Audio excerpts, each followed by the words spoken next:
Today's edition of the podcast is brought to you by Coach Me Plus. Coach Me Plus is the leader in athlete management software and a product that I've been lucky enough to be using for a little over a year now. Only rivaled by the impeccable customer service that Kevin and his staff provides, Coach Me Plus's ability to constantly be amoeba-like in their ability to mold and matriculate what you're trying to get across and bring together is absolutely fantastic. Their constant pursuit of better ways and better methods and innovations and progress to their own product is absolutely fantastic. Go over to CoachMePlus.com. Check out what they got, guys. It's something that I guarantee you won't be disappointed with. Hello and welcome to the podcast. So, guys, it's no secret that the seminar was last weekend, and it was an absolutely awesome success.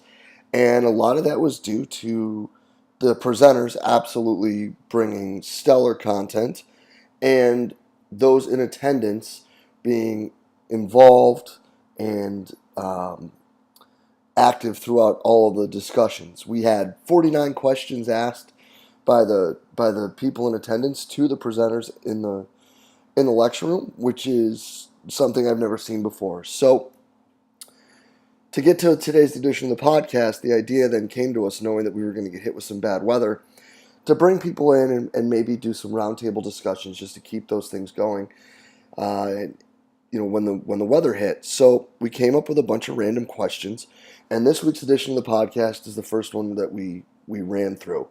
And we're going to sit down and listen to Henk Kraaijenhof, Jeff Moyer, Cornell Key, Devan McConnell, and Randy Ballard kind of go back and forth answering one of those questions.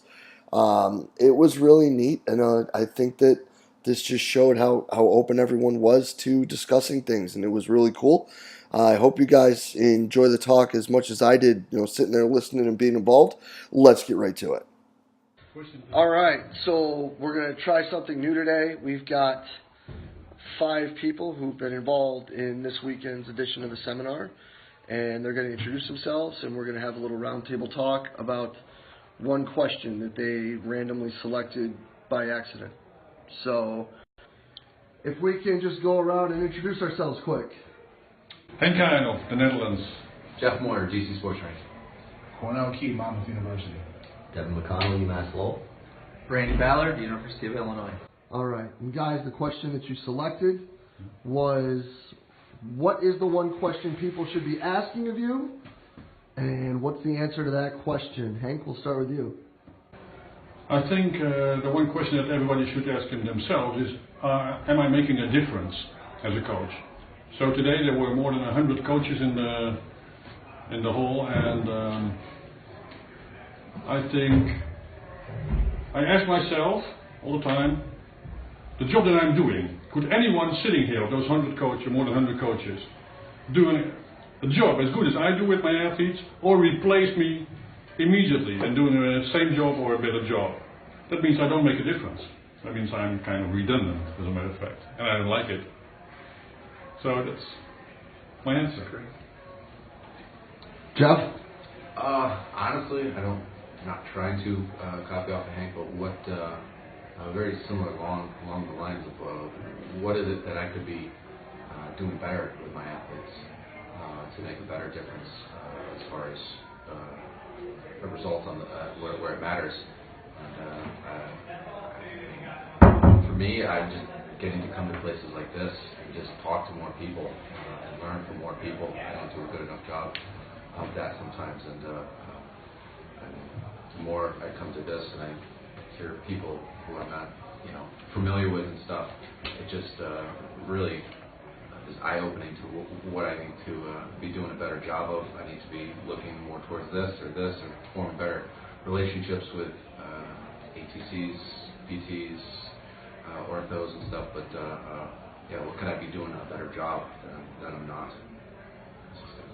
Cool. Cornell? This question is a question that I pose to every group of athletes that I work with for the first time, and it's, why should you listen to me? What makes me different, like Hank said, than any other person?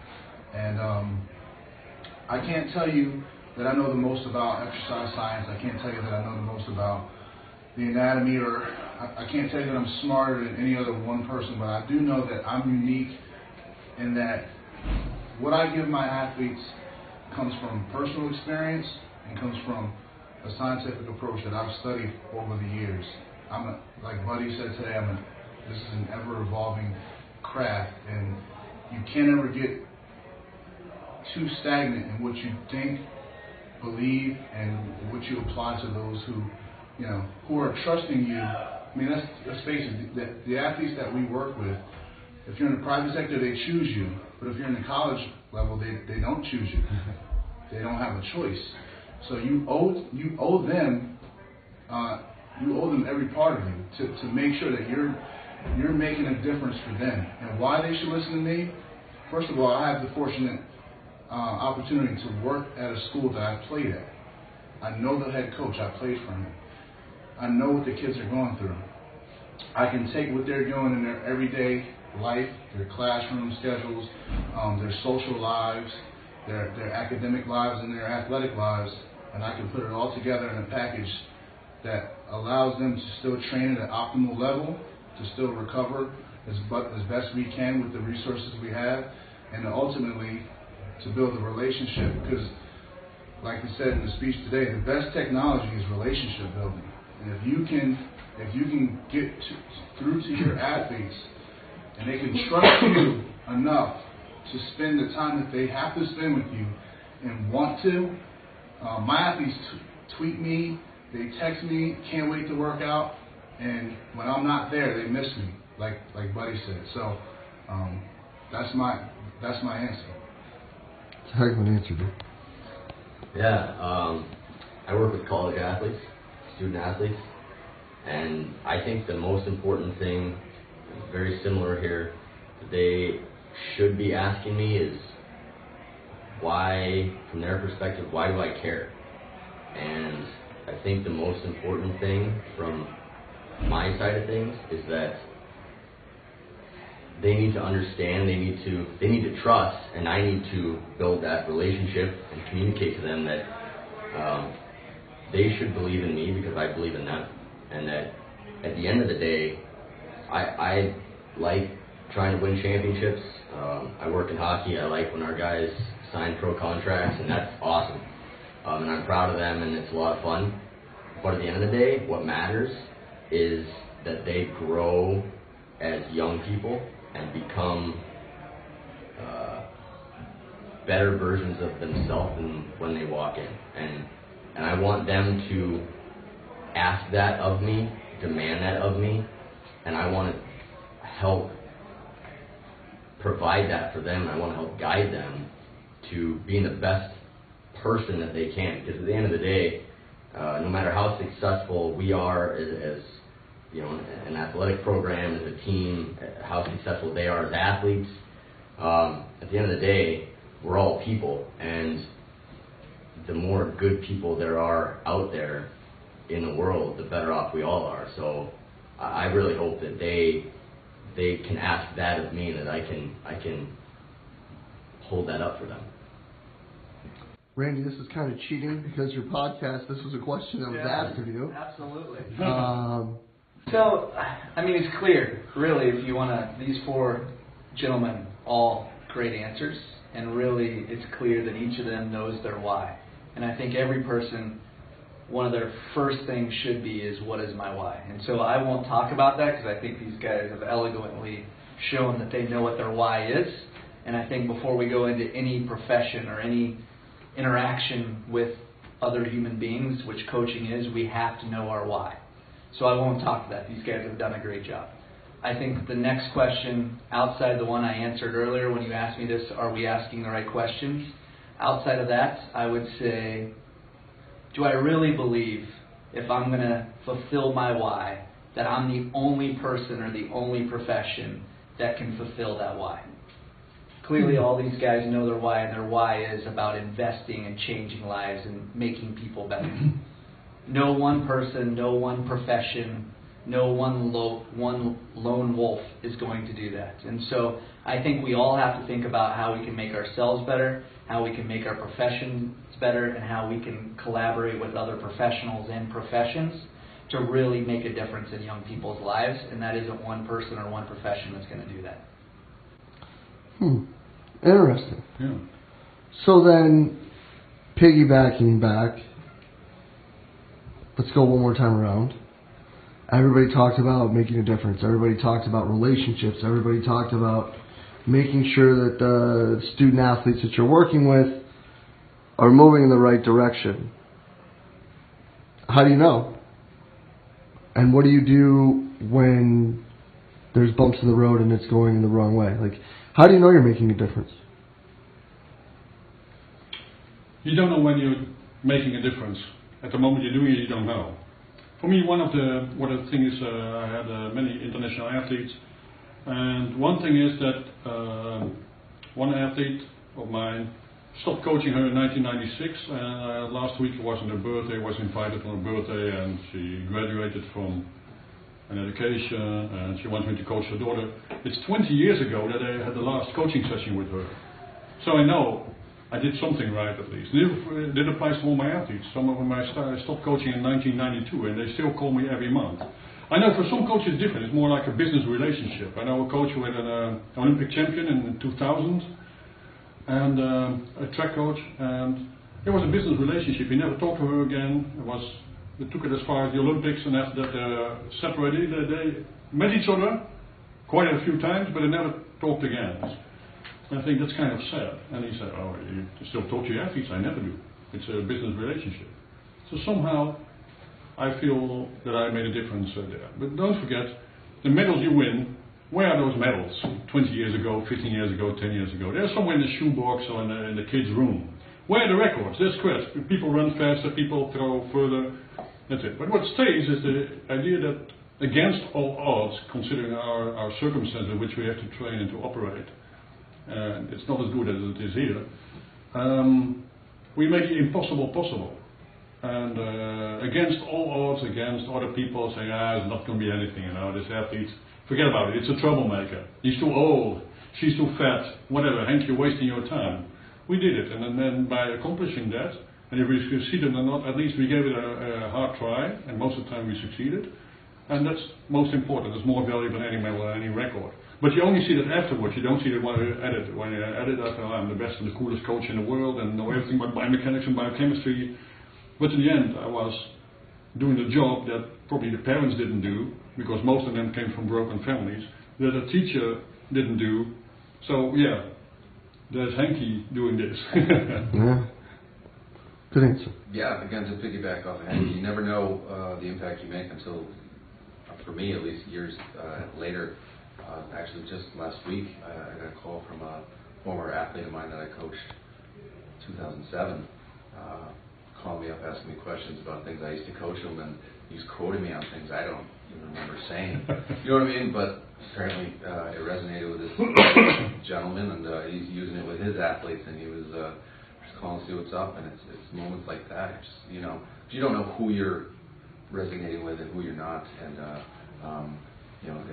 it's just a funny thing, but those are the things that you're just like, wow, that's pretty cool. But you still have these relationships, and these people are still relying on you years later, just sending you little things like that. So that was pretty cool. For me,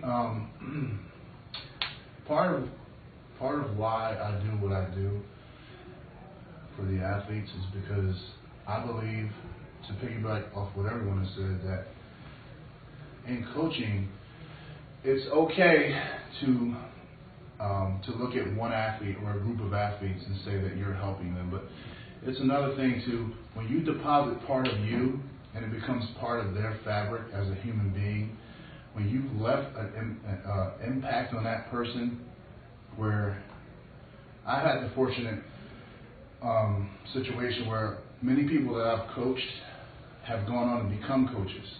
And when I see them coaching, and when I see them using terminology that they learned from me, that makes me feel like that's the stuff right there. Outside of it all, like you said, you're going to be a dad one day or a mom. You're going to be a husband or a wife. You're going to be a coach or a teacher. The impact that you have on another person's life based on what you learn from me is really where it means everything. Like, yes, I like winning, and yes, I like being at the top, and there's nothing greater than celebrating a win with the people you work with. But the greater thing is, when you see a life that you've impacted and you've left something in that person's life, and they're changing other people's lives based on what they've learned from you and others, but based on what they've learned from you, that's when you really know you've made a difference. Pretty redundant answer at this point. Hank mentioned it. Mike Boyle is my mentor and friend, and he's talked about it. 20 years down the road, you won't know the impact you've had on people for 20 years. It's less than that, I think, if you're fortunate. I haven't been in it for 20 years, and when you get things like wedding invitations from former players who you weren't necessarily the easiest on, and you get happy birthday wishes from people, or you're in a certain town and they know you may be somebody that you don't even communicate with on the regular, and they know you're in town with your team, and they search you out, and you go out and grab beers one night, and they just tell you, hey, remember this time that I was having, this tough time that I was having, or good time, or whatever, this memory, and you have laughs over it, and it's those moments where way after the fact you find out that things you said that you don't even remember saying, they took to heart to such a level that they bring up 10 years later as if it was a couple days ago, and you realize how important moments were for people young people, and vice versa, and being able to think back to times, myself with athletes where I've really fond, happy memories of experiences with them, of winning, of losing, of tough times, and just knowing that they feel the same way, and that they remember those things, and that really resonates a lot. And those are the times, I think, when we can all get very involved in the day-to-day, and sets and reps, and what are we doing today, and when you get those messages 10, 15 years later from people, it really it kicks you back to that 40,000 feet, and you're like, wow, there was a lot more going on there than lifting weights. Yeah, again, all four eloquently said some great thoughts, and so I'll spin it a little bit. I think at times, because of the time demands, the stress, the changing societal that we live in factors, helicopter parents, etc., this is going to be a combination of some thoughts that our athletic director shared with us, but also thoughts as a parent. I think one thing, at times it's easy to lose sight of that these kids are someone else's children. In a way, we should treat them all as if they're our children. But I think the other thing, in terms of gratitude and just being thankful for what we get to do and make that impact that these four have talked about. I think too many times you wake up in the morning and you're like, I got to get to work, but when you pull up to work, it's easy just to start going through those motions. And the thing that our athletic director talked about was, when you pull up and turn the car keys off and put the car in park, that maybe you should take a deep breath and just be thankful that you have the opportunity to impact young people's lives. And I think too many times we don't do that. We just go through the motions and get frustrated with a kid or a parent. But really, coaching is a huge opportunity to make a difference in people's lives, and that's why I think a lot of us do what we do. And so we should be very grateful and appreciative of that opportunity. And I try to remind myself to do that, and we don't always do that, but we really, really should. Awesome. Yeah. Do we want to keep going? 'Cause I think that's good. I think that's So we'll be back with another group here, maybe half an hour or so. Thanks for tuning in, guys. And a huge thanks to Cornell, Devan, Randy, Hank, and Jeff for sitting down and talking with us live on the internet that day. Really cool, really eye-opening, coaches talking about coaching. Imagine that and what's really important.